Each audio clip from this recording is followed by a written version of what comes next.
तस्य मुरारी समर्थ्या तस्य यमः किम कुरुते चर्चा। और गीता स्वयं कहती है स्वल्पमप्यस्य धर्मस्य त्रायते महतो भयादि। इस धर्म का थोड़ा सा भी अंश आपको बहुत बड़े भय से बचाता है। अब वो क्या कारण है कि गीता इतनी लोकप्रिय है? जैसे सर्वोपनिषद तो उपनिषद है, उपनिषद से ही गीता का जन्म हुआ है, लेकिन गीता इतनी लोकप्रिय क्यों है? मुझे 4 कारण दिखते हैं मोदी जी। पहला कारण यह है कि गीता संघर्ष का शास्त्र है और आज हम लोग संघर्ष की परिस्थिति में हैं। हम उपनिषद का बिल्कुल वातावरण अलग था, बैठे हुए आराम से हिमालय की किसी पर्वत चोटी पे आश्रम में, लेकिन गीता में तो वहां युद्ध शुरू हो रहा है, शंख बज चुके हैं, पक्षपात तैयार हो रहे हैं उसके बीच में। तो ये याद रखा जाए कि कुरुक्षेत्र केवल हरियाणा में एक स्थान नहीं है, हम सब के अंदर कुरुक्षेत्र है। हमारे अंदर ही दैविक और आसुरिक शक्तियों का युद्ध हो रहा है, इसलिए हम लोग संघर्ष में, और आजकल विशेषकर संघर्ष में परिस्थिति में है, इसलिए ये हमें बहुत आकर्षित करता है, पहला कारण। दूसरा कारण ये है कि भगवत गीता के गुरु का विलक्षण स्वरूप, हर एक उपनिषद के गुरु हैं, आप जानते हैं, याज्ञवल्क्य हैं, जनक हैं, अंगिरस इत्यादि हैं, लेकिन यहां तो भगवान श्री कृष्ण स्वयं है।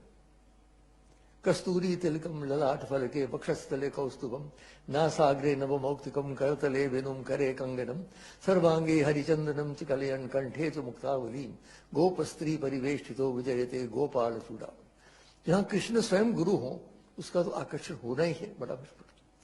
तीसरी बात मोदी जी, जो गीता में गुरु और शिष्य का एक अद्भुत संबंध है वो मैंने और कहीं नहीं देखा। जब विराट स्वरूप दर्शन हो जाता है, अर्जुन प्रणाम करते हैं, तस्मात् प्रणम्य प्रणिधाय कायम प्रसादयाम, तो हम ईशमीड, मैं साष्टांग करता हूं। किस प्रकार का व्यवहार मांगते हैं? पितेव पुत्रस्य सखेव सख्यु प्रिया प्रिया ऋषिदेव। देखिए कैसी अद्भुत बात है, पिता पुत्र का प्यार, सखा मित्र का प्यार और प्रिय प्रियतम का प्यार, तीनों का सम्मिश्रण जो है वो संबंध है कृष्ण और अर्जुन का। ये और किसी शास्त्र में हमने ऐसा नहीं देखा। ये भी एक कारण है कि हृदय स्पर्श करती है हमें, क्योंकि वो कहीं ऊपर से ऑर्डर नहीं दे रहे हैं, हमारे साथ बैठे हैं, हमारे साथ रथ में बैठे हैं मित्र की रूप से। और चौथी बात यह है सार्वजनिक व्यवहारिक। गीता किसी एक वर्ग, किसी एक वर्ण, किसी एक धर्म, किसी एक देश तक सीमित नहीं है। ईश्वर सर्वभूतानां हृदयेषु तिष्ठति, हर एक प्राणी के अंदर भगवान का निवास है। ये हमारे वेदांत का मंत्र है, ऋग्वेद का बहुत हमारे संस्कृति का मूल मंत्र है। एकम सत विप्रहा बहुधा वदंती, सताई एक है, उसे कहने के अलग अलग मार्ग है। इसलिए गीता में हर एक जगह, इस सारी दुनिया में जब जाता हूं मैं, तो गीता जो लोग, केवल हिंदू नहीं दूसरे धर्म के लोग भी गीता को पढ़ते हैं बड़े रुचि से। ये 4 कारण मैं मानता हूं मोदी कि गीता इतनी लोकप्रिय है। अब गीता का संदेश क्या है, उसमें भी 4 मुद्दे संक्षेप में रखता हूं। पहला तो वो कर्मों की हमें व्याख्या करता है, गहनो कर्मणो गति। कर्मों की गति बड़ी कठिन है, हर एक के सामने कठिन है। आपको कितने निर्णय करने पड़ते हैं। आप प्रधानमंत्री हो कि साधारण व्यक्ति हो, अपने जीवन में रोज कोई ना कोई नया हमें करना पड़ता है निर्णय। तो निर्णय का उन्होंने डूज और डोंट नहीं किया है, जैसे कुछ लोगों ने कहा ये करो ये नहीं करो, नहीं। उन्होंने एक आंतरिक मंत्र दे दिया। क्या कहा उन्होंने? यत प्रवृत्तिर्भूतानां येन सर्वमिदं ततं स्वकर्मणा तमभ्यर्थ सिद्धिं विन्दति मानव। जो ईशावास्यमुदं इदं सर्वम, जो सारे ब्रह्मांड में व्याप्त शक्ति है, उसको यदि हम अपने कर्म से उसकी पूजा करते हैं तब हम सिद्धि की ओर जाएंगे।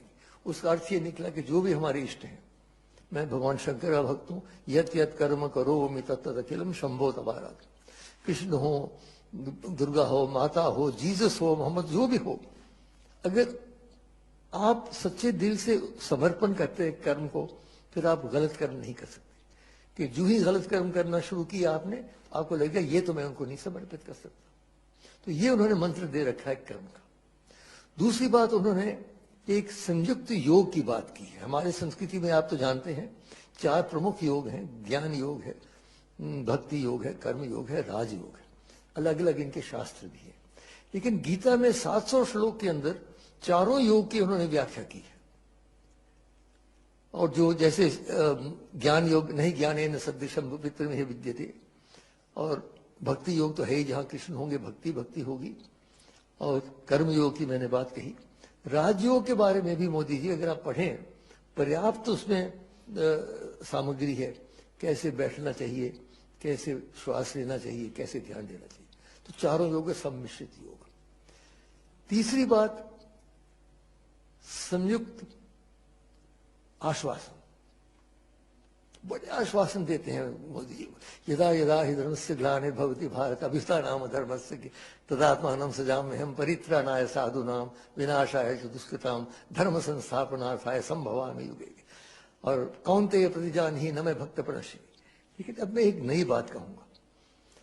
वो जो आश्वासन, आप अगर आश्वासन देते हैं कोई लोकसभा में, तो 1 साल के बाद लोग कहेंगे प्रधानमंत्री आपने आश्वासन दिया था, पूरा कीजिए। तो श्री कृष्ण को ऐसे ही जाने थे, बांसुरी बजाते बजाते आश्वासन दे के निकल जाए। बांधना है उनको कैसे बांध सकते हैं? भक्ति से ही बांध सकते हैं, और तो कोई तरीका है नहीं।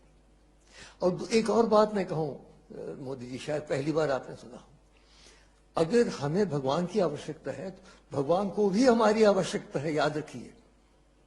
मानव की सहयोग के बिना भगवान का कार्य पूरा नहीं होता। नहीं तो सुदर्शन चक्र का चला लेते, युद्ध खत्म कर लेते। नहीं, क्यों अर्जुन के पीछे पड़ रहे? खड़े हो जाओ, निमित्त मात्र, मैंने सबको मार रखा है, खड़े हो जाओ। खड़े क्यों? क्योंकि हमारे सहयोग के बिना उनका कार्य पूरा नहीं। श्री राम ने भी जब चढ़ाई करनी थी श्रीलंका पर, तो अयोध्या से कोई नहीं आया। वहां के जो वनवासी है, और बहुत प्रगतिशील वनवासी है, ये दुर्भाग्य है कि हमारे उत्तर भारत के कवियों ने उनको वानर कह दिया, तो लोग समझते हैं वानर है। वानर नहीं है, बहुत ही प्रगतिशील। उनके देखिए कितनी बड़ी राजधानियां थी। तो इसलिए वो सब इकट्ठे किए, वो सेना बनी, तब जाके उनका कार्य पूरा हुआ। तो इसलिए हमें भगवान को बांधना है, जो आश्वासन ने किए कि नहीं तो ये ना हो जाए कहीं मोदी जी कि हमने माना कि तगाफुल ना करोगे, लेकिन खाक हो जाएंगे हम तुमको खबर होने तक। वो आश्वासन देके जो चले गए बांसुरी बजाते बजाते, तो हम सब यहीं रह गए। और चौथी और अंतिम बात मैं कह रहा हूं, संयुक्त समर्पण। अंत में जब सारी गीता समाप्त हो जाती है, गीता तो प्रश्नोत्तरी है, आप जानते हैं, उपनिषद भी प्रश्नोत्तरी, हमारी संस्कृति ही प्रश्नोत्तरी की संस्कृति है। तो गीता में जो अंत में सब समाप्त हो जाता है, तो भगवान एक अपना श्लोक बोलते हैं। क्या कहते हैं? सर्व धर्मान परित्यज्य माम एकम शरणम व्रज अहम त्वा सर्व पापेभ्यो मोक्षयिष्यामि। सब धर्म क्या? धार्यते इति धर्म, जो धारण करता है। कुछ तो समझते हैं कि उनका धन धारण करेगा, कुछ समझते हैं उनकी विद्या धारण करेगी, कोई समझते हैं उनकी सत्ता धारण, अंततो गत्वा दैविक शक्ति ही धारण कर सकती है। इसलिए वो कहते हैं सब धर्म को छोड़ो, मां शुच। आखिरी जो 2 शब्द है देखिए गीता के, मां शुच, डरो नहीं। जैसे एक अंधेरे कमरे में बच्चा चल रहा हो तो मां पीछे कहते डरो नहीं बेटा, मैं पीछे। तो कृष्ण कह रहे हैं मैं हूं ना। इसलिए अंत में मैं श्री कृष्ण के प्रति ही एक श्लोक अर्पित करता हूं, जिसमें हम कह रहे हैं, उनको प्रार्थना कर रहे हैं कि हे भगवान, आप कृपा करके आज ही हमारी चेतना को अपने कृपा में ले लीजिए। अंतिम समय जब आएगा, न जाने बोल पाएंगे, कहाँ होंगे, आईसीयू में होंगे, कहाँ होंगे, इसलिए विलंब न करें। कृष्णत्वदीय पद पंकज पंजरांते अद्येव में विशतु मानस राजहंस।